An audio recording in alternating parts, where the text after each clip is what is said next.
की सतनाम। तो आज धनौरा में, अमरोहा जिला में परमपिता परमात्मा के मूल ज्ञान का प्रचार हो रहा है।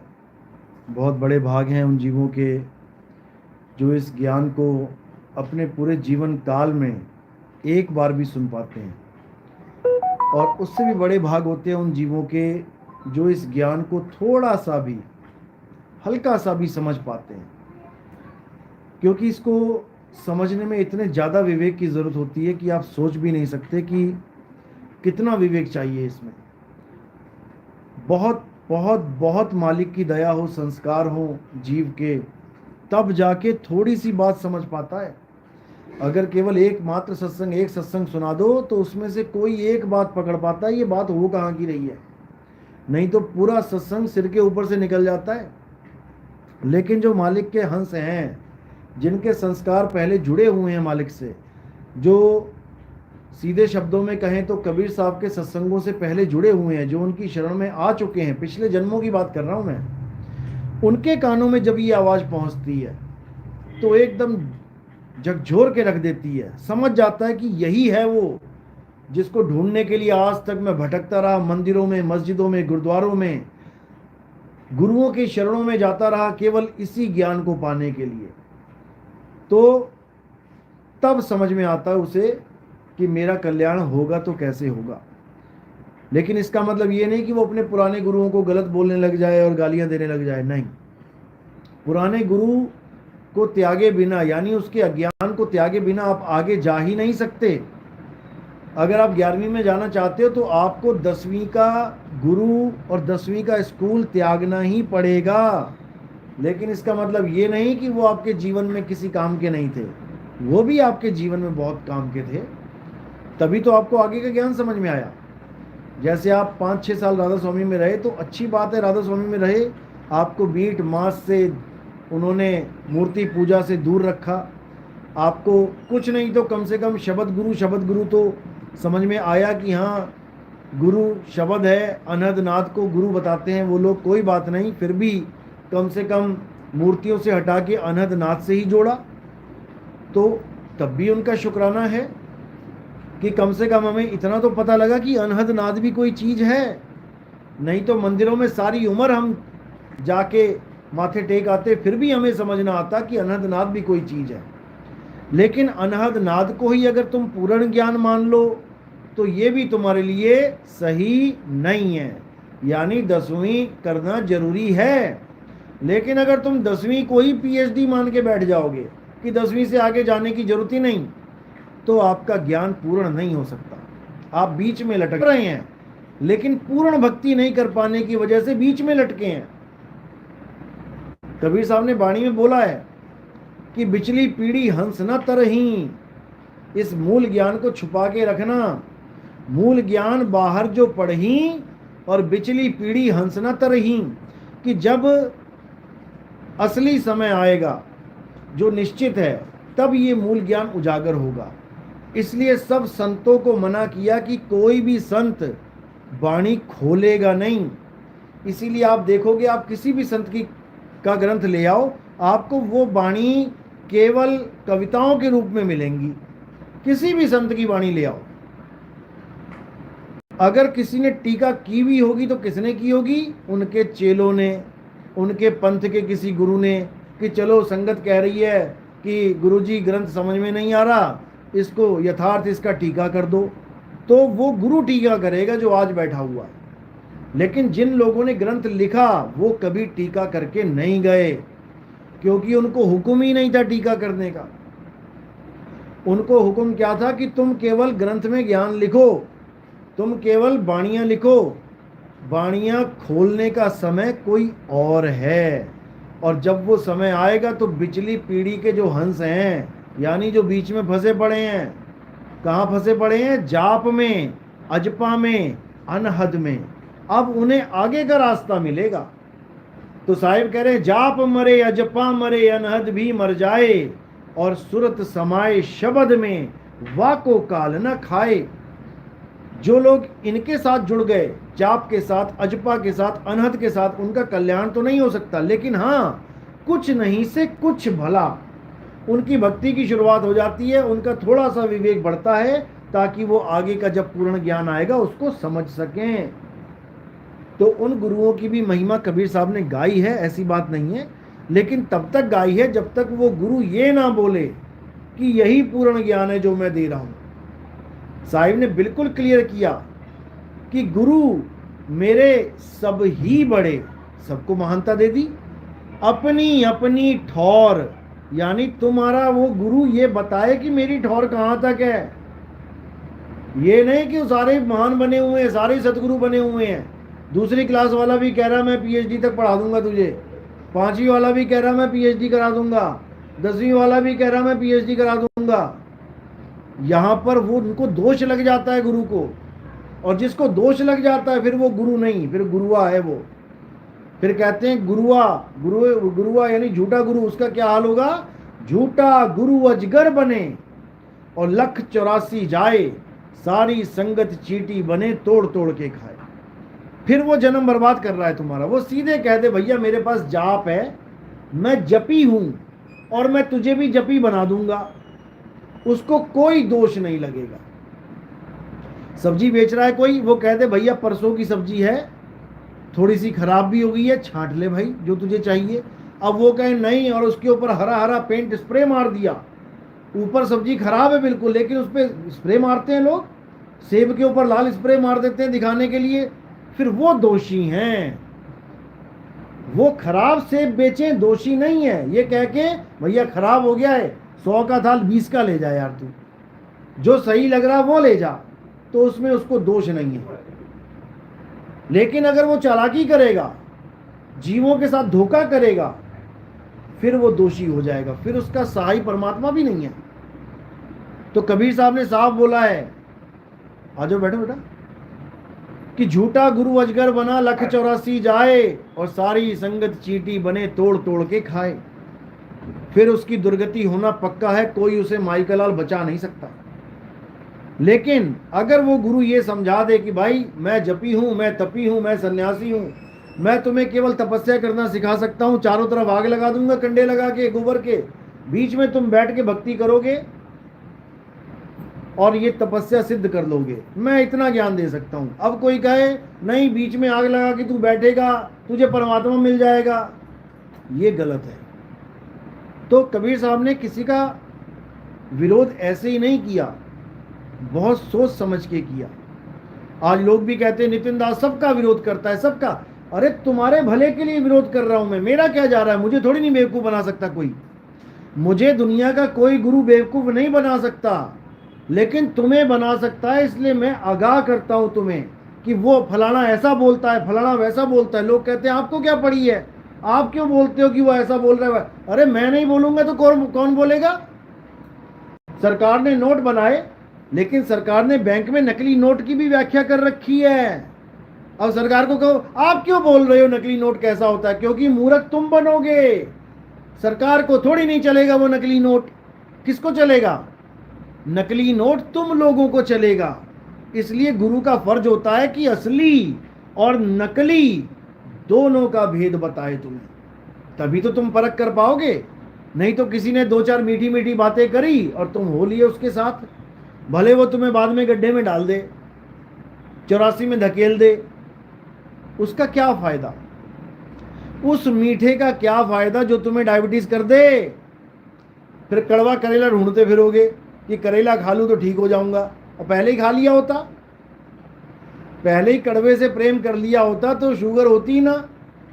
तो यही कबीर साहब का सिद्धांत है कि भाई भले कड़वा बोल लेकिन सत्य बोल। भले दुनिया मारने को आती है, कोई बात नहीं, सांच कहूं जग मारन धावे और झूठे को पतियाई हो, कहें कबीर सुनो भाई साधो, हमसे झूठ कहाना जाई हो।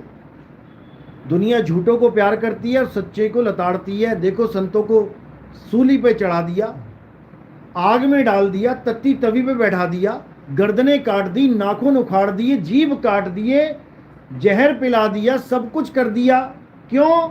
उन्होंने किसी का क्या बिगाड़ा था भाई? उन्होंने क्या बिगाड़ा? उन्होंने केवल सच बोला और तुम्हारे भले के लिए बोला। लेकिन जिनकी दुकानें टूट रही थीं, जो असत्य पर धंधा कर रहे थे असत्य बोल बोल कर, उन सब की पोल खुल गई। अब आ गए वो विरोध में। इसी प्रकार हमारे भी विरोधी हैं। हमारे विरोधी को सुन के ये मत सोच लिया करो कि जी वो बहुत महान काम कर रहे हैं। वो महान काम नहीं कर रहे हैं, वो अपनी असलियत बता रहे हैं। वो ये बता रहे हैं कि हमारे धंधे चौपट कर दिए सत्संग ने, इसीलिए वो खुल के विरोध करते हैं। और खुल के भी नहीं कर पाते, नहीं तो सारे गुरु आ जाएं खुल के। अब वो धीरे धीरे अपने सत्संगों को बदलने में लगे हुए हैं। जो लोग ये कहते नहीं थकते थे कि मूर्ति पूजा करनी जरूरी है, आज वो सार शब्द की बातें कर रहे हैं। जो लोग ये कहते नहीं थकते थे कि राधा एक औरत है और कृष्ण जी एक आदमी है, वो आज ये कह रहे हैं कि राधा और कृष्ण जी आत्मा है। आज कहाँ से तुम्हें ये ज्ञान हो गया भाई? जो लोग तुम्हें ये कभी नहीं बता पाए कि तुम शरीर नहीं हो, तुम आत्मा हो, आज वो कह रहे हैं कि तुम अविनाशी हो, परमात्मा का दिव्य अस्त्र भी तुम्हें मार नहीं सकता। आज वो ये बातें कर रहे हैं। कैसे कर रहे हैं? क्योंकि हमारे सत्संग सुन रहे हैं वो लोग। ये बहुत बड़ी बात बोल दी उन्होंने कि तुम उस मालिक के अंश हो, भगवान का दिव्यास्त्र भी तुम्हें खत्म नहीं कर सकता। तो रावण को कैसे खत्म कर दिया दिव्यास्त्र ने? कंस को कैसे मार दिया दिव्यास्त्र ने? वो भी तो मालिक के अंश हैं। बिना मालिक के अंश के तो कोई है ही नहीं इस दुनिया में। तो आज तक तो राम के द्वारा रावण को मरवा रहे थे, आज तक तो कृष्ण जी के द्वारा कंस को मरवा रहे थे। आज तुम कह रहे हो कि हम सब अविनाशी हैं, हमें कोई अस्त्र शस्त्र नहीं मार सकता। ये ज्ञान कहाँ से आ रहा है? ये वही लोग हैं जो खुल के तो नाम नहीं ले सकते मेरा, लेकिन ज्ञान हमारा ही लेना पड़ेगा। ये धीरे धीरे सबकी चाल बदल जाएगी। लेकिन जो मुहावरा बोला गया है कि कौवा चला हंस की चाल, और अपनी चाल भी भूल गया, सारी कहानियां भुलवा देंगे उनको जितनी आज तक वो सुनाते थे। अब उनको ये चाल अपनानी ही पड़ेगी, क्योंकि अगर ये नहीं अपनाएंगे तो अज्ञानी सिद्ध हो जाएंगे।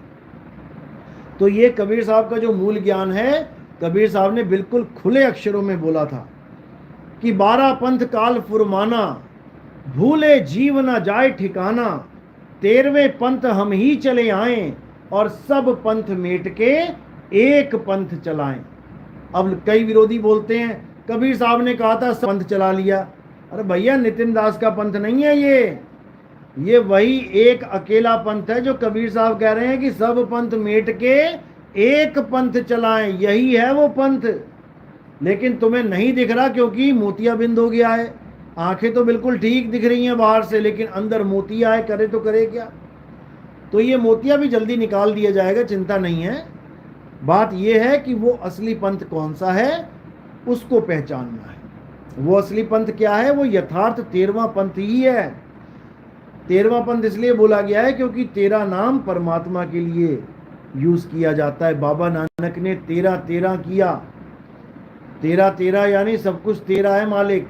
कबीर साहब ने भी 13वें पंथ का जिक्र किया, यानी वो 13 ही है, परमात्मा का ही है। इसमें परमात्मा के अलावा और किसी के ऊपर फोकस है ही नहीं। यहाँ पर कोई रिद्धियों पे फोकस नहीं, कोई सिद्धियों पे फोकस नहीं। यहाँ पर कोई ऐसा नहीं कि तुम्हें मनमानी कोई तुम्हारी इच्छा पूर्ति हो जाएगी, ऐसा कोई फोकस नहीं। यहाँ काया पे फोकस नहीं कि तुम्हारी किडनियाँ ठीक हो जाएंगी, तुम्हारी आंखें ठीक हो जाएंगी, तुम्हारा लकवा ठीक हो जाएगा, तुम्हारा फलाना ठीक ठिकाना ठीक हो जाएगा। होना सब कुछ है, ऐसा नहीं कि नहीं होगा, फोकस नहीं है। फोकस किस पे है? फोकस केवल आत्मज्ञान पे है। इसके अलावा सब झूठ है। आत्मज्ञान बिना सब झूठा, झूठी हाट लगाई। तो कबीर साहब ने केवल आत्मज्ञान पर ही फोकस किया है, और जो इस पे फोकस कर लेता है, सब जो इस ज्ञान पे फोकस कर लेता है, उसका जन्म मरण का रोग मिट जाता है। फिर उसको किसी की जरूरत नहीं है। अध्याय 3 17वां श्लोक यही कहता है कि हे अर्जुन, जो अपनी आत्मा में रमण करते हैं, ये नहीं कि गुरुजी के चेहरे का ध्यान करना है, आंखें बंद करके बैठ गए, गुरुजी का चेहरा ध्यान कर रहे हो, फिर गुरुजी के चेहरे में रमण कर रहे हो, अपनी आत्मा में रमण कहाँ किया? फिर तो चेहरे को भगवान मान बैठे, और चेहरा भी वो कर रहा है, ध्यान में ला रहा है जिसकी आंखें हैं। अंधा चेला आए और कहे कि गुरुजी का चेहरा ध्यान करूंगा, कैसे करेगा? ये केवल आंख वालों के गुरु हैं, अंधों के गुरु नहीं है ये। और जो असली गुरु है वो सबका गुरु है, वो सबको ज्ञान दे सकता है।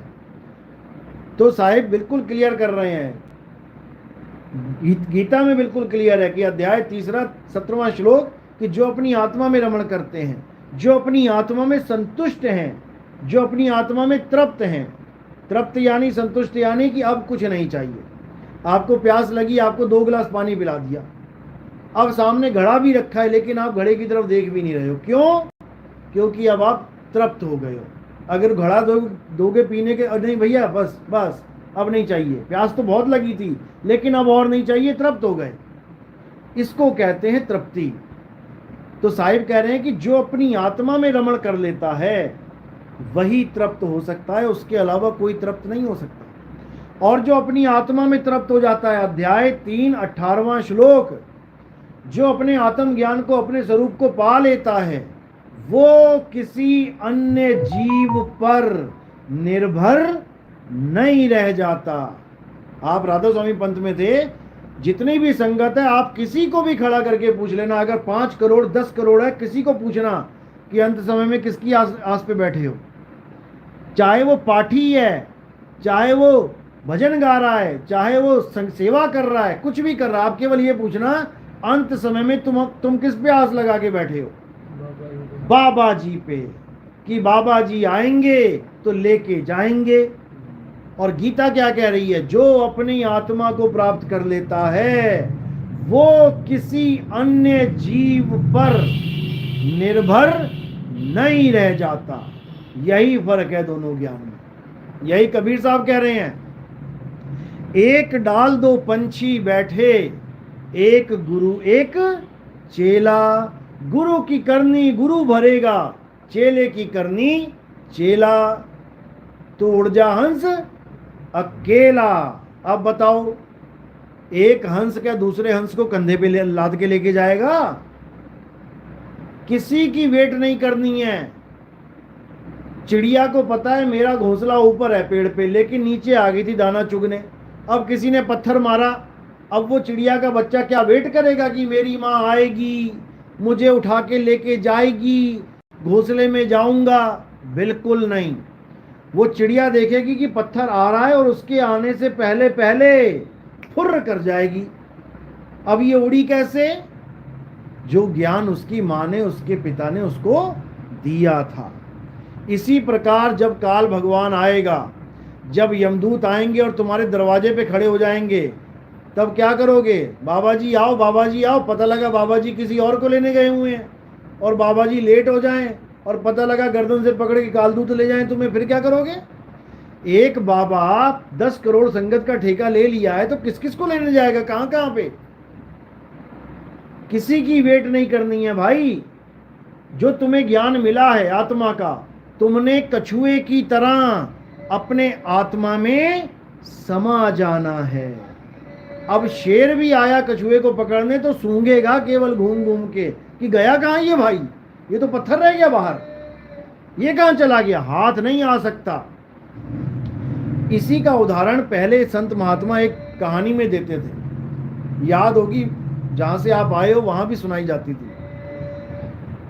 क्या कहानी थी? वहां बताया जाता था कि एक आदमी था जिसने सारी उम्र पाप किए, सारी उम्र, लेकिन एक दिन अंत समय आया, आज ही मरना था उसने, तो निकला घर से आज कुछ नया पाप किया जाए, क्योंकि वो था ही पापी। चलते फिरते आदमी को धक्का दे देना, चिड़िया बैठी है पत्थर मार देना, कुत्ता है तो उसके जाके डंडा मार देना, सारी उम्र पाप ही पाप किए। अब चला, आखिरी दिन था, कहता यार आज कोई बढ़िया वाला पाप किया जाए, बड़ा वाला, मजा आ जाए। तो जब चलता है तो वहां पर एक गुरु बैठे होते हैं, सत्संग कर रहे होते हैं। कहता है यहाँ पर क्या हो रहा है? पूछता है किसी को, कहते हैं यहाँ सत्संग हो रहा है। कहते हैं सत्संग हो रहा है, वो क्या होता है? कहते बैठ के सुन, पता लग जाएगा। तो कहते हैं उसने केवल 1 मिनट सत्संग सुना, 1 मिनट सत्संग सुना तो गुरु को पता लग गया कि इसकी मौत आ गई, ये तो जाने वाला है। तब उसने सत्संग में क्या बोल दिया गुरु ने कि जब तुम्हें यमदूत पकड़ के लेके जाएंगे और यमदूत तुमसे पूछें कि बता तू पुण्य का फल पहले लेना चाहता है या पाप का, तो तुम कह देना कि पुण्य का फल पहले लेना है। तो उसके समझ में आ जाती है बात, इतने में ही उसके प्राण निकल जाते हैं। अब यमदूत पकड़ के लेके जा रहे हैं उसको, रो रहा है बेचारा, गिड़गिड़ा रहा है, छोड़ दो छोड़ दो, कौन छोड़े। तब उसको एकदम पूछा जाता है कि बता तुझे पाप का फल पहले चाहिए या पुण्य का। अब उसको एकदम याद आ जाता है गुरु की बात, कहता गुरुजी ने कहा था अगर ये पूछेंगे तो पहले पुण्य का फल लेने के लिए बोला था। तो कहता जी मुझे तो पुण्य का फल दो। तो वो कहते पुण्य तो तूने किया ही नहीं है, पुण्य तो सारी उम्र तूने, क्या तूने लंगर लगाया? नहीं। क्या तूने गरीब को पैसा दान दिया? नहीं। क्या तूने पैसे को पानी पिलाया? नहीं। क्या तूने चिड़िया को दाना डाला? कहता नहीं, पत्थर ही मारे। क्या तूने कुत्ते को रोटी खिलाई? नहीं, लाठी मारी है। अब पड़ जाता है चक्कर में, क्या बोलूं अब कहाँ से पुण्य आए। फिर उसको एकदम याद आता है कि मैं तो गुरु के सत्संग में बैठा था और वहाँ ये भी बोला गया था कि एक एक कदम जब चलते हैं और गुरु के पास आते हैं तो कोटिन यज्ञ समान। तब वो कहता मैं गुरु के सत्संग में बैठा था, अगर उससे मेरा कुछ पुण्य बनता है तो मुझे वो पहले दे दो। अब वो कहते हैं ठीक है भाई। अब जब वो जाते हैं तो गुरु कहता होता है कि गुरु कहता है कि उसको बोलना कि जिसके द्वारा पुण्य मिला है उसी के पास जाना है मैंने, यानी उसी गुरु के पास जाना है। तो उस गुरु का लोक कोई और था, यानी वहाँ तो वो शरीर रूप में ज्ञान दे रहा है। जैसे कृष्ण जी कहते हैं कि इस दुनिया में मैं आया हूँ धर्म की रक्षा करने, लेकिन मेरा धाम कोई और है, परम धाम है मेरा। देवताओं की पूजा करने वाले देवलोक को जाते हैं, पितरों की पूजा करने वाले पितरलोक को जाते हैं, भूतों की पूजा करने वाले भूतलोक को जाते हैं, लेकिन मेरे भगत मेरे परम धाम को जाते हैं। यानी दुनिया परम धाम नहीं है उनका परम धाम कोई और है। ऐसे ही ऋषि का भी वो परम धाम था। तो जब वो ऋषि के पास पहुंच जाता है अंदर, और उसको केवल एक सत्संग का एक पल का फायदा मिलता है कि उसको एक मिनट के लिए ऋषि के पास जाने का मौका मिलता है, चला जाता है उस महात्मा के पास, गुरु के पास। तो बैठ जाता है वहां पे, कहता है गुरुजी केवल 1 मिनट का समय दिया उन्होंने कि 1 मिनट का पुण्य भोग ले, उसके बाद वापस नरक में। कहते कोई बात नहीं, तू बैठ। अब बैठ जाता है वो। 1 मिनट हो गया, गुरुजी 1 मिनट हो गया, जाऊं क्या? तू क्यों जा रहा है? वो खुद आके ले जाएंगे। वो कहता है खुद आके लेके जाएंगे। 2 मिनट हो गया, 3 मिनट हो गया, 5 मिनट हो गया, 10 मिनट हो गया, 1 घंटा हो गया। कहता गुरुजी लेने क्यों नहीं आ रहे? तो गुरु कहता उनकी पहुंच यहाँ तक है ही नहीं, वो खुद कभी सत्संग में नहीं आए तो यहाँ क्या आएंगे? तो कहता फिर गुरुजी क्या होगा? कहते होगा क्या? बैठ वजह से, यानी उसके सारे जन्म के पाप ही कट गए 1 मिनट के सत्संग की वजह से। तो ये महिमा है सत्संग की, और ये सब सिखा रहे हैं, समझा रहे हैं, लेकिन वहां पर उस गुरु की महिमा गा रहे हैं। लेकिन महिमा सत्य की है, गुरु की नहीं है। गुरु तो सारे बैठे हैं, क्या सारे सत्संग कर रहे हैं? सारे सत्संग कर रहे होते तो जेल में क्यों बैठे हैं? सत्य का मतलब है आत्मदेव, जो तुम्हारी आत्मा को तुमसे ही जोड़ रहा है, जो तुम्हें तुम्हारी आत्मा से जोड़ रहा है, वही सत्संग है। तो कछुए का जो ज्ञान है वो यही है कि एक बार जो घुस गया अंदर, नहीं निकलता, बिगाड़ दे। क्या बिगाड़ेगा मेरा? तू शेर होगा जंगल का, खा के दिखा दे। अब केवल वो सूंघ सकता है और हमेशा हमेशा के लिए वो कछुआ बच जाएगा। चलो ये तो दुनियावी कछुआ है, कभी ना कभी तो सिर बाहर निकालना पड़ेगा, लेकिन जो आत्मा रूपी है उसको वापस आने की जरूरत नहीं पड़ेगी। तो उसके लिए बोला ना कहीं आना और ना कहीं जाना, आपे में आप समाना। जब तुम अपने में समा गए उसी क्षण अब तुम्हें किसी की जरूरत ही नहीं है। कछुआ किसका इंतजार करेगा समाने के लिए अंदर, कि मेरा गुरु आएगा उसकी वजह से मैं समाऊंगा? बिल्कुल नहीं। गुरु ने तो तुम्हें ज्ञान दे दिया है, तुम ज्ञान कवर नहीं कर पाए, तुम ज्ञान समझ नहीं पाए, तो तुम्हारी गलती है। कबीर साहब ने कोई कसर नहीं छोड़ी। उन्होंने कहा गुरु तो दुनिया भर के बैठे हैं, तुम एक के चक्कर में मत रह जाना। जब लग मिले नहीं शब्द वो सांचा, तब लग गुरु करो 10 पांचा। और ये गुरु क्या कहते हैं, तुमने एक बार गुरु धारण कर लिया, अगर अब तुम गुरु बदलोगे तो तुम्हें नरक हो जाएगा। दत्तात्रेय के कितने गुरु थे? 24 गुरु करके बैठे हैं, फिर सबसे बड़ा नरक का भागी तो फिर दत्तात्रेय को कर दो कि 24 बार उन्होंने गुरु बदल दिए, सबसे बड़ा नरक उन्हीं को मिलेगा। बिल्कुल नहीं, इस भ्रम में कभी रहना ही नहीं है। जो बंदा गुरु बदलता है असल में वही असली ज्ञान को अर्जित कर पाता है।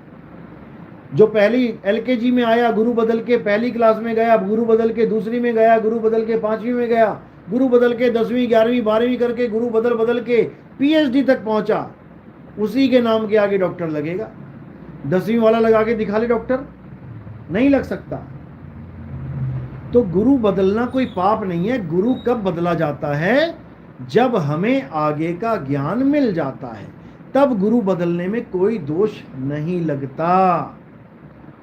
लेकिन अगर कोई कहे यार इस गुरु के पास गया हूं, अब ये बीड़ी पीना मना करवा दी, दारू पीना मना करवा दी, गांजा पीना मना, अरे यार गुरु छोड़ देते हैं यार, नहीं तो पाप लगेगा, दारू पी के गांजा पी के पाप लगेगा। तो पाप ना लगने के कारण गुरु छोड़ देते हैं कई, या फिर गुरु ही ऐसा ढूंढते हैं जो मीट खाना मना ना करे, जो दारू पीनी मना ना करे, गांजा पीना ना मना ना करे। तो निरंकारी बाबा की जय हो, वहां चले जाओ। वहां कहते हैं दारू पी रहा है, अरे शरीर पी रहा है, आत्मा थोड़ी नहीं पी रही है। मीट खा रहा है, शरीर खा रहा है, आत्मा थोड़ी नहीं खा रही है। अरे भैया तो गोली मार रहा है तो शरीर ही मार रहा है, गाली दे रहा है शरीर ही दे रहा है, गला काट रहा है शरीर ही काट रहा है। फिर तो ये भी फ्री कर दो कि तुम किसी को भी गोली मार सकते हो, किसी का भी गला काट सकते हो, तुम्हें कोई पाप नहीं लगेगा। वहां तुम एक दूसरे के पैर छुआते हो, जाति एक दूसरे के पैर छूते हैं। क्यों? तुझ में भी निरंकार, मुझ में भी। और बकरे में निरंकार नहीं है, मुर्गे में निरंकार नहीं है। मतलब जहां तुम चाहोगे वहीं निरंकार होगा, और जो तुमने खाना है उसमें निरंकार को तुम देखो भी ना। तो ये सब भरम जाल है, ये सब इन लोगों को गुरुआ बोला गया है। गुरुआ तो घर घर फिरे कौड़ी केर 50, अपने रूप की खबर नहीं शिष्य करण की आस। जो घर घर जाके मंत्र देते हैं, जो घर घर जाके दोनों हाथों के बीच में निरंकार दिखाते हैं कि ये है निरंकार हाथों के बीच में, ये सब गुरुआ हैं। जो अनहद नाद देते हैं, जो श्वासों का अजपा जाप करवाते हैं, सोहंग सोहंग कर लो जी, मंत्र दे दिया सोहंग। और साहिब कह रहे हैं जो जन होंगे जौहरी रतन लेंगे बिलगाए, सोहंग सोहंग जपी मुआ मिथ्या जन्म गवाए। जो सोहंग सोहंग का जाप करके झूठे में, मिथ्या में जीवन बर्बाद करके चले गए, वो तो ये मंत्र बांट रहे हैं। तो कैसे कल्याण होगा? जब तक तुम्हें सत्य का पता ना लग जाए। और सत्य का पता केवल तब लगता है जब तुम्हारे जीवन में भेदी गुरु आता है, तब समझ में आता है कि सत्य क्या है, वस्तु कहाँ है। वस्तु है तुम्हारे पास, लेकिन तुम्हें वस्तु का बोध नहीं है। वस्तु कहीं ढूंढे कहीं कैसे लागे हाथ, गुप्त वस्तु तब मिले भेदी लीजिए साथ। वस्तु तुम्हारे पास है, जैसे मीराबाई मूर्ति लेके घूमती थी, कृष्ण जी की मूर्ति लड्डू गोपाल की लेके घूमती थी। अब उसे रविदास जी मिले, कबीर साहब मिले, सत्संग मिला, तो उसको समझ में आया। उन्होंने क्या समझाया कि मीरा, जिस भगवान को तू पकड़ के घूम रही है, ये तो तूने पकड़ा हुआ है, ठोकर लगेगी छूट जाएगा, गिर जाएगा। जिस दिन ये भगवान तुझे पकड़ ले, उस दिन समझना कि अब तेरी भक्ति पूर्ण हो रही है। उसके बाद पल्ले पड़ गई कि भगवान ने मुझे थोड़ी नहीं पकड़ा, मैंने भगवान को पकड़ा है। कब तक पकड़ूंगी? जब तक जान है। जिस दिन जान चली गई उस दिन भगवान छूट जाएगा हाथ से। अब मुझे ऐसा भगवान चाहिए जो मुझे पकड़ ले। जब आप सैर करने जाते हो या फिर कोई ट्रैफिक में जाते हो बच्चे को लेके, जहां कारें चल रही हैं, वहां बच्चे को उंगली पकड़ाते हो कि तुम बच्चे का हाथ पकड़ते हो? खुद सोचो। जब पार्क में जाते हो जो बिल्कुल सेफ होता है, तब तुम अपनी उंगली पकड़ा देते हो। और जहां पर खतरा होता है, नदी के किनारे जा रहे हो, तो तुम अपनी उंगली पकड़ाओगे बच्चे को? नदी के किनारे किनारे किनारे चल रहे हो, स्लीपर है, पूरा स्लिपी है, स्लिप हो सकता है, तो तुम पकड़ोगे बच्चे का हाथ कि कहीं स्लिप ही ना कर जाए, ये गिरी ना जाए। तो वहां पर भगवान जब हमारा हाथ पकड़ेगा तब हम समझेंगे कि हाँ, हमारी अब मुक्ति होगी। तो भगवान परमात्मा का हाथ पकड़ने का अंदाज क्या है, कैसे समझ में आएगा कि उसने हमें पकड़ा है? जैसे चुंबक लोहे को पकड़ती है। कहते हैं लोह चुंबक की प्रीत ज्यों, लोह को लेत उठाए, ऐसा शब्द कबीर का काल से लेत छुड़ाए। कहते हैं जब तुम्हें ऐसा अनुभव होने लगे कि चुंबक की तरह मुझे कोई खींच रहा है, अब समझना कि अब तुम्हारी गति होगी, नहीं तो गति नहीं होगी। ये मालिक की मौज होती है जब चुंबक की तरह खिंचाव शुरू होता है। इसी को वाणी में बोला गया है, तोड़ी ना टूटे, छोड़ी ना छूटे। तुम पकड़ोगे पापा की उंगली छूट जाएगी, बच्चा पकड़ेगा छूट जाएगी। अब पापा ने पकड़ लिया हाथ, अब कह रहे छोड़ी ना छूटे, बच्चा छुड़ाएगा फिर भी नहीं छूटेगा। तोड़ी ना टूटे, छोड़ी ना छूटे, ऐसी माधो खींच तनी, मऊ लालन स्यों प्रीत बनी। यही गरीबदास जी ने भी बोला है, खेचत खेचत खेस खसीसा, सिर पर बैठे हैं जगदीसा। उन्होंने भी इशारा दिया पूरा कि जब वो खींचेगा तो खींचता ही चला जाएगा, और जहां वो बैठा है जिस आसन पे, उस आसन पे ही बैठा लेगा तुम्हें ले जाके। वहां ये नहीं कि तुम चंवर करोगे, चंवर करोगे तो तुम सेवक हो गए। वो तुम्हें अपने आसन पे बैठा लेगा। जैसे राजा अपने बेटे को अपने आसन पे बैठा लेता है तो उसको भी राजा ही कहा जाएगा। तो साहिब कह रहे हैं अब तो जाए चढ़े सिंहासन, मिले हैं सारंग पानी, राम कबीरा एक भय हैं, और कोई न सके पहचानी। उन दोनों में कोई फर्क ही नहीं रह जाएगा। जैसे जल की तरंग, जल की लहरें उसी जल में समा जाएं, अब कौन बांटेगा उन्हें? दो करके जान ही नहीं सकते। जहां पर दो करके जान रहे हो वहां बंधन है, वहां एक उच्च अवस्था में और एक नीच अवस्था में बैठा हुआ है।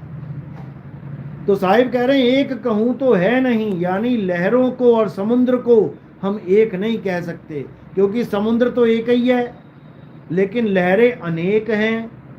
एक कहूं तो है नहीं और दो कहूं तो गारी। जब समुद्र शांत हो गया और वो सारी लहरें समुद्र में समा गईं, अब दो कौन कहेगा उसको?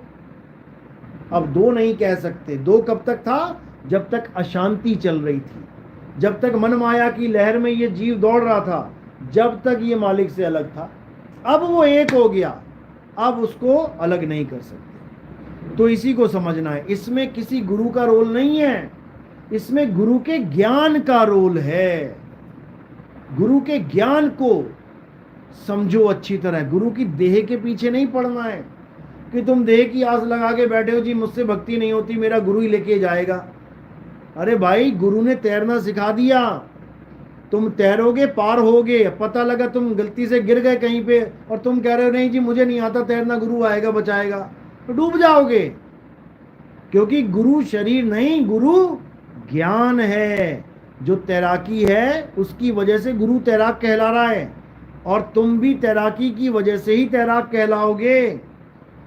गुरु कभी बचाने नहीं आता, गुरु का ज्ञान बचाता है। तो इसको समझना है। चलो आज का सत्संग यही समाप्त करते हैं। नाम दीक्षा वाले कौन है? पहली दीक्षा हाथ खड़े करो, आप आए। चलो अच्छी बात है। कोई दूसरी दीक्षा वाला है? अच्छा है, आ जाओ। पहले आरती कर लो, आरती का समय, उसके बाद दीक्षा कर देंगे।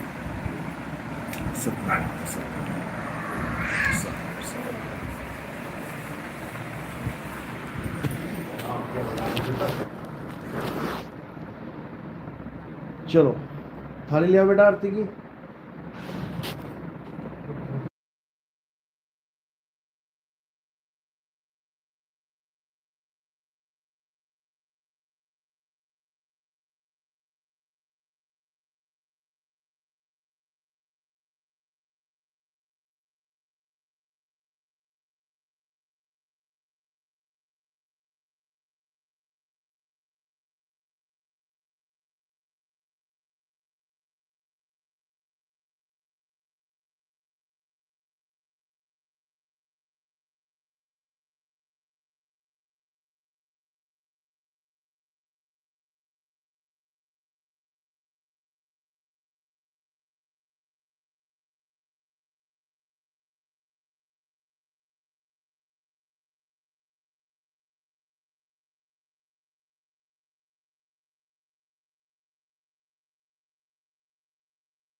जागी जैसा होगा, ना कोई नंबर ना कोई कॉन्टैक्ट। अच्छा। तो तब सुबह भी बस अगर 1 मिनट और लेट हो जाता तो ट्रेन छूट रही थी। अच्छा, ट्रेन में आए आप लोग? हाँ, ट्रेन तभी ओह, इंदौर से ट्रेन से आए। अच्छा अच्छा तो बस ट्रेन खड़ी मिली स्टेशन पर, भाग कर चढ़ना पड़ा अच्छा। और हम आ गए। चलो, बहुत अच्छी बात। देखो, अगर आपने मन में विश्वास बना लिया है कि आना ही है, जब आप चलते हो ना, देखो, तो परमात्मा भी तो बैठा हुआ है ना, वो पूरा इंतजाम करता है। हाँ, वो सब ऑटोमेटिक ही सब हो सब गया। अपने आप होता है, सब अपने आप। विश्वास करो बस। कहें कबीर सुनो भाई साधो, मैं तो हूँ विश्वास में। भक्ति करना तो बाद की बात है, पहले विश्वास तो बनाओ। बिना विश्वास के भक्ति नहीं होती है।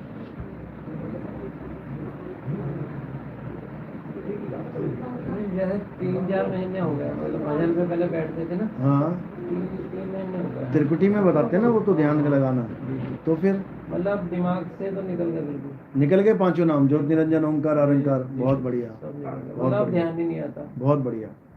जैसे सत्संग लगते हैं, तो हाँ, सत्संग सुनना तो कोई सत्संग तो मैं कहता हूँ सबके सुनो। सब है नहीं कोई। सत्संग में जाना कभी मैंने मना किया भी नहीं है, ना मैं करूंगा। मैं तो कहता हूँ पुराने गुरु के पास भी जाओ सत्संग सुनने, और उनको भी समझाओ कि गुरुजी तुम कहाँ अटके पड़े हो, तुम आगे बढ़ो, रास्ता भी और आगे है। लेकिन आप अपने गुरु से मिल नहीं सकते ना, वहां तो सिस्टम अलग है। नहीं नहीं बोलते। चलो, सतनाम। पहले फूल रखो सिर पे। साहेब बंदगी सतनाम, जय सतनाम। साहेब साहेब, जय बंदी छोड़, जय सतनाम, जय सतनाम, जय सतनाम, साहेब ये दो थाली। जय सतनाम, जय सतनाम, जय सतनाम, साहेब साहेब साहेब सतनाम, जय सतनाम, जय बंदी छोड़। आ जाओ, एक एक करके खड़े हो जाओ सारे। सेवा रख। हाँ, सतनाम साहेब। माता जी ठीक है? हाँ, आ जाओ। सतनाम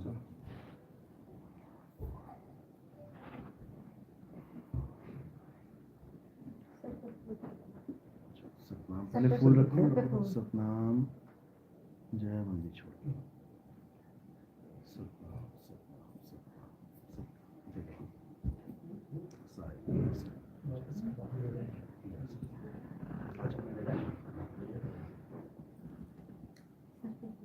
सतनाम साहिब। सतनाम, जय सतनाम। घुमाओ। जय सतनाम। कोई बात नहीं, सतनाम। चलो, इसमें उल्टा सीधा नहीं है कुछ भी। सतनाम साहिब, जय सतनाम, जय सतनाम, जय सतनाम साहिब।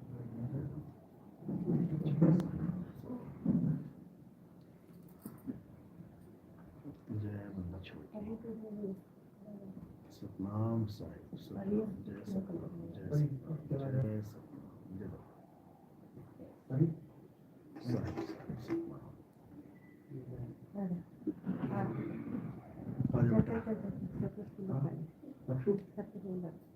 सतनाम साहिब बंदगी सतनाम, जय सतनाम, जय सतनाम, जय सतनाम।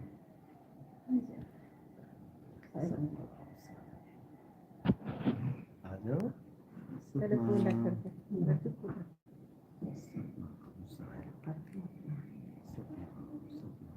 साहिब, सतनाम सतनाम साहिब। चलो,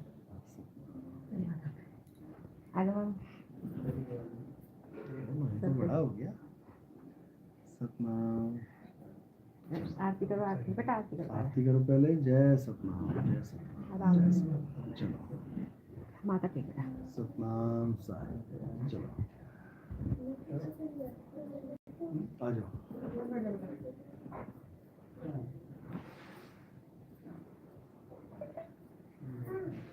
सतनाम साहिब बंदगी सतनाम, जय सतनाम, जय बंदी छोड़।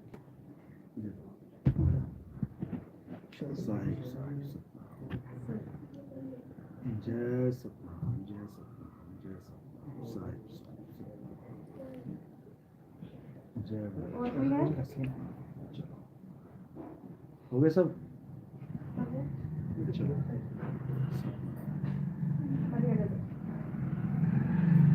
बैठ जाओ। जय सतनाम साहिब साहिब, जय सतनाम साहिब बंदगी सतनाम, जय सतनाम, जय सतनाम साहिब।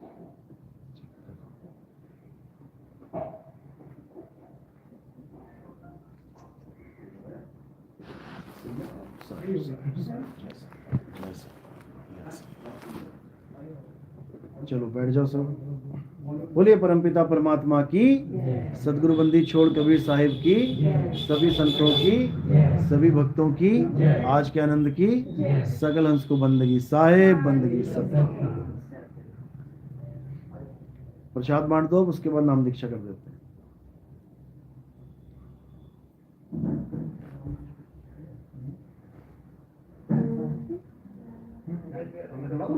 चरणामृत बनाया था वही दे दो इनको। हाँ पंखा चला दो। हाँ हाँ चला दो।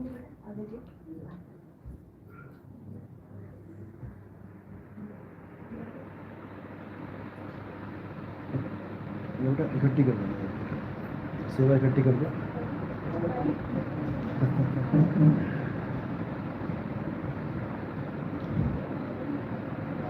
इकट्ठे करके नीचे रखो। किसी का कोई सवाल तो नहीं है? कोई सवाल हो, कोई शंका हो, नाम दीक्षा से पहले पहले सारी शंकाएं खत्म कर लो,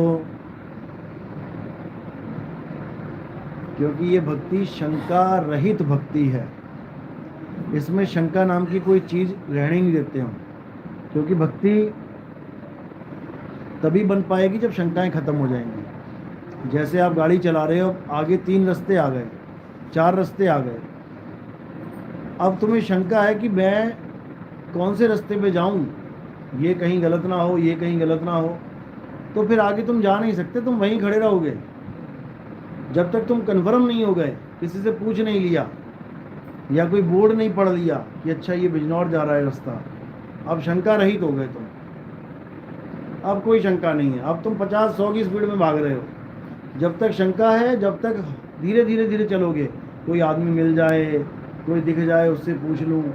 इसी प्रकार ये भक्ति तब शुरू होती है जब शंका रहित हो जाता है आदमी। और हमारे भक्ति में शंका का कोई सवाल पैदा ही नहीं होता, हम शंका ही खत्म, जड़ से खत्म कर देते हैं। जिसको साहिब ने बोला, जिस गुरु से भरम ना मिटे, भ्रांति जीव की ना जाए, सो गुरु झूठा जान के त्यागत देर न लगाए। अगर हमारे यहाँ माला चढ़ाई जा रही है, उसका भी कुछ राज है। हमारे यहाँ चरणामत दिया जा रहा है, उसका भी कुछ राज है। हमारे यहाँ कंठी दी जा रही है, उसका भी कुछ राज है। हमारे यहाँ तिलक लगाया जा रहा है, उसका भी कुछ राज है। सिर के ऊपर फूल रखे, उसका भी कुछ राज है। हर चीज के पीछे लॉजिक है, यानी तुम्हें शंका रहित कर दिया जाएगा कि ऐसा किया तो क्यों किया। हर चीज से शंका खत्म कर देंगे, क्योंकि शुरू में कई पंथ ऐसे हैं, जैसे हमारे राधा स्वामी पंथ हैं या और भी पंथ हैं, जो कंठी को स्वीकार नहीं करते। वहां पे नाम दीक्षा लोगे, कंठी नहीं देंगे। वो कबीर साहब की बाणियाँ रखेंगे, संतों की बाणियाँ रखेंगे, जिन्होंने कंठी स्वयं धारण की और अपने शिष्यों को भी दी, उनकी बाणियाँ ले लेंगे, लेकिन कंठी धारण नहीं करेंगे। मन में शंका आ जाती है, कंठी क्यों पहने, कंठी तो बाहरी दिखावा है। अरे भैया, तो फिर पगड़ी क्यों पहन रहे हो, पगड़ी भी तो बाहरी दिखावा है। फिर तो एक आम आदमी की तरह आ जाओ कटिंग में, क्यों नहीं आ रहे हो? वो भी तो किसी गुरु ने हमें भेष दिया है, किसी गुरु ने हमें पहचान दी है। हम उस गुरु को महान मान के उसकी पहचान को हम धारण कर रहे हैं, तो कबीर साहब ने भी हमें कोई पहचान दी है। कबीर साहब ने हमें कंठी दी। अनुराग सागर में, कबीर सागर में पूरा जिक्र है कि ये कंठी की प्रथा चली तो चली कहाँ से, पूरा जिक्र है। और कबीर साहब ने चलाई है ये। आज भी कबीर पंथी कोई भी है, अगर आप किसी को कहोगे हम कबीर पंथी, तो क्या बोलेगा? पहले कंठी दिखाओ जरा। बिना कंठी के तुम कहोगे ना हम कबीर पंथी, अरे ये कैसा कबीर पंथी है? तो साहिब ने बोला भी है, माथे तिलक न गले में कंठी, कहें कबीर सो नर परपंची। वो कंठी उतारा हुआ है, यानी कंठी नहीं है उसके पास, क्योंकि कुछ ना कुछ गड़बड़ करेगा ये। अब खाने जाएगा कंठी पहन के तो शर्म आएगी उसे। अब कई लोग ऐसे करते हैं कि कंठी उतार देते हैं, तब दारू पी लेंगे, तब मीट खा लेंगे, उसके बाद फिर धारण करेंगे। वो परपंची है जीव, जिसने कंठी को उतार दिया, जिसने धारण नहीं किया। तो हमारे यहाँ हर चीज़ का एक लॉजिक है, बिना लॉजिक के कुछ नहीं है। चलो बांट दो प्रसाद जो भी है। हाँ चरणामत दे दो, चरणामत दे दो। जो नाम दीक्षा ले चुके हैं और जो लेंगे वो ले सकते हैं चरणामत। हाथ खड़े कर दो, जिन्होंने लेनी है, जो ले चुके हैं वो ले सकते हैं। ये प्रसाद में दे दो, बांट दो, काट करो इसको।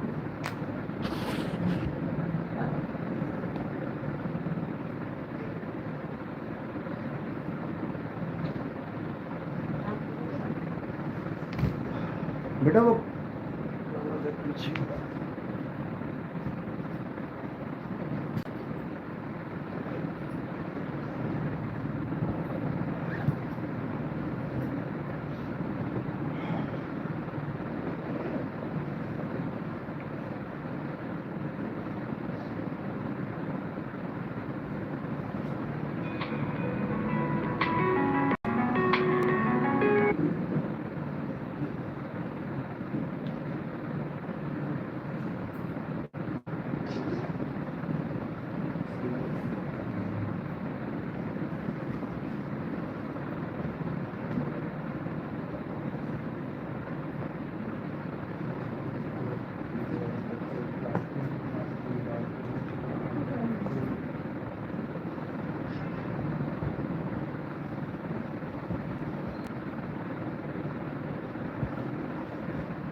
बेटा माचिस की तीली लाना, माचिस की तीली।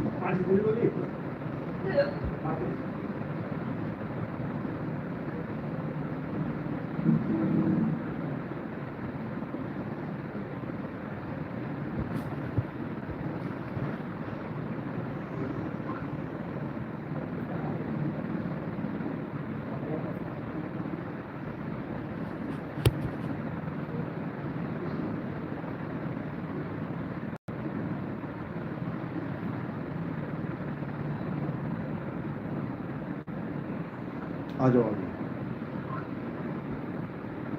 आज प्रथम दीक्षा मिलेगी आपको। प्रथम दीक्षा में कुछ 52 अक्षरी नाम दिए जाते हैं ताकि पुराने वाले नाम अंतर मन से डिलीट हो जाएं। अभी तो खैर बाहर से जैसे छोड़ रहे होंगे आपने, अंदर में अभी ये भी चल रहे होंगे। आगे आ जाओ।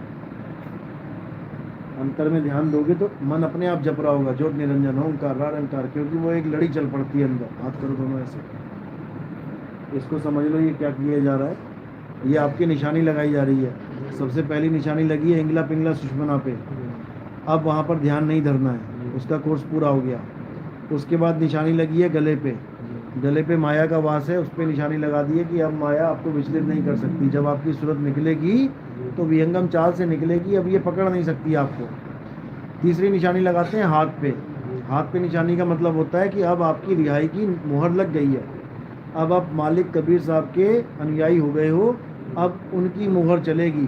काल का कोई दूत आपको पकड़ नहीं सकता। लेकिन कब तक नहीं पकड़ सकता?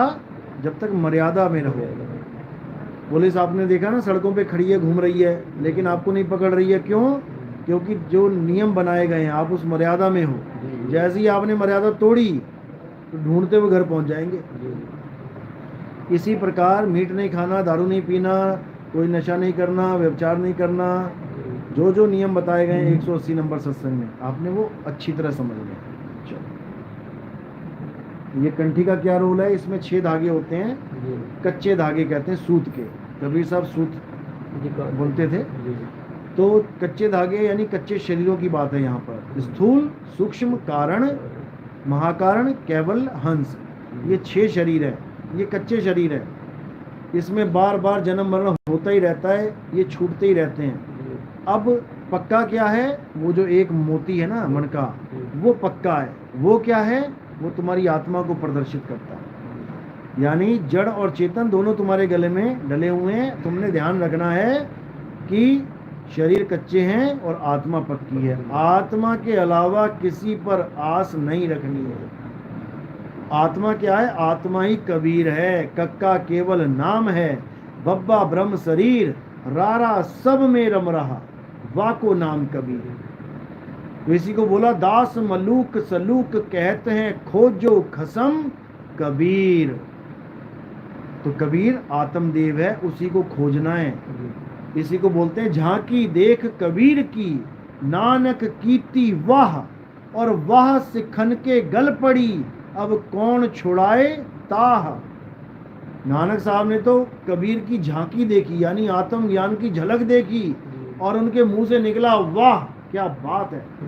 वाह गुरु, और लोगों ने वाह गुरु पकड़ लिया और उस ज्ञान को नहीं समझ पाए जो वो देना चाहते हैं। तो अब आपने शुरू में 5 नाम जपने हैं। क्या जपने हैं? बोलो, जय गुरु, जय गुरु, जय बंदी छोड़, जय बंदी जो, जय साहिब, जय साहिब, सतनाम, सतनाम, साहिब बंदगी। साहिब बंदी। जय गुरु का मतलब है उस गुरु की जय जो हम सबका गुरु है, सारे जगत का गुरु है। कौन है वो? परम पिता परमात्मा। वो तेरा मेरा उसका गुरु नहीं है कि दीवार पे फोटो लटकी है जी, फलाना मेरा गुरु, फलाना तेरा गुरु। हम सबका एक गुरु जिसको वाह गुरु कहते हैं। तो उस गुरु की जय। जय बंदी छोड़, यानी जो बंधनों से छुड़ा दे, जो बंदी को छुड़ा दे, जो कैदी को छुड़ा दे, उसकी जय। वो परमात्मा ही है। बंदी कौन है? बंदी कौन है? हम हैं बंदी, जीवात्मा। जी, अब इस बंदी को कौन छुड़ाएगा? परमात्मा। किसको छुड़ाएगा? जीवात्मा को। छुड़ाएगा कौन? परमात्मा को। परमात्मा छुड़ाएगा जीवात्मा को। जय गुरु, जय बंदी छोड़, जय साहिब। जय साहिब। अब किस साहिब की जय करनी है? जो सबसे डाडा साहिब है, जी, सबसे बड़ा साहिब है। जिसदा साहिब डाडा होवे। अब बोला है जिसदा साहिब डाडा होवे, यानी डाडा यानी बड़ा साहिब, यानी छोटा साहिब भी है किसी का। हाँ, छोटा साहिब कौन है? जिसके माँ और बाप होते हैं, वो छोटा साहिब है। आप किसी की भी पूजा करते हो जिसके माँ और बाप हैं, तो आप छोटे साहिब की पूजा कर रहे हो। वो आपको नहीं बचा सकता, क्योंकि वो खुद 9 महीना उल्टा लटक के आया, आपको क्या बचाएगा? तो साहिब कह रहे, बंधे को बंधा मिला, छूटे कौन उपाय, और कर सेवा निर्बंध की, जो पल में ले तो छुड़ाए। अब उस साहिब की पूजा करनी है जो साहिब डाडा है। तो डाडा साहिब कौन है? वो एक ही है, जिसके माँ और बाप नहीं है, परमपिता परमात्मा।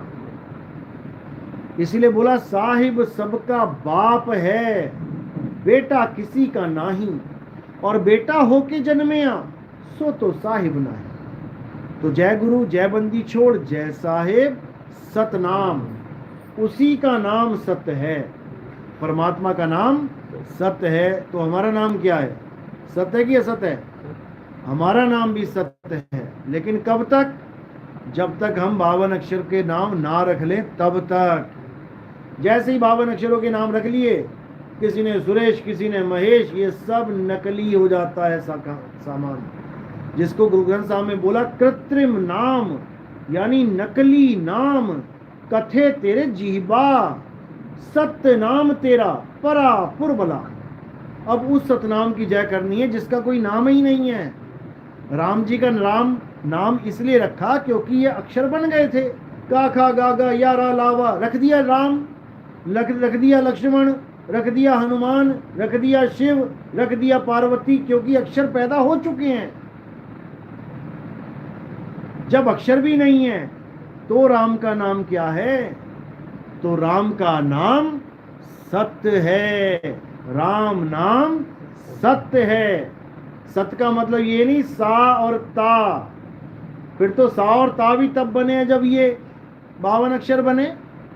सत्य का मतलब है आत्मा। हे अर्जुन, इस दुनिया में 2 प्रकार के तत्व हैं, एक असत्य और एक सत्य। असत्य क्या है? असत्य तुम शरीरों को जानो। जब शरीर असत्य है तो शरीर का नाम सत्य कैसे हो सकता है? जब शरीर ही असत्य है तो उसका नाम भी असत्य है। और सत्य क्या है? आत्मा ही सत्य है। आत्मा का नाम भी सत्य है। इसी को बोला है आत्मज्ञान बिना नर भटके, यानी सत्य के ज्ञान बिना असत्य में भटके। तो जय गुरु, जय बंदी छोड़, जय साहिब, सतनाम, साहिब बंदगी। उस साहिब की हम बंदगी करते हैं, बस। अब वो ज्योत निरंजन ओंकार आरंकार सोहं सतनाम नहीं जपना। ओम कलियम हरियम शरियम सोहम नहीं जपना। सतपुरुष अकाल मूर्त शब्द स्वरूपी राम नहीं जपना। राम राम नहीं जपना। वाहिगुरु वाहिगुरु नहीं जपना। कबीर कबीर नहीं जपना। हालुलैया हालुलैया नहीं जपना। कोई नाम नहीं जपना। ये सब 52 अक्षरी नाम है। इन नामों को छोड़ के अपने सत्य स्वरूप अपनी आत्मा को ध्यान धरना है। अपनी आत्मा को जपो। जो अपनी आत्मा को जपेगा उसी का कल्याण होगा। जब लग ना चीनोगे आत्म, तब लग ना मिली है परमात्मा। तो अब और कुछ नहीं करना है, जितना बताया उतना करना है।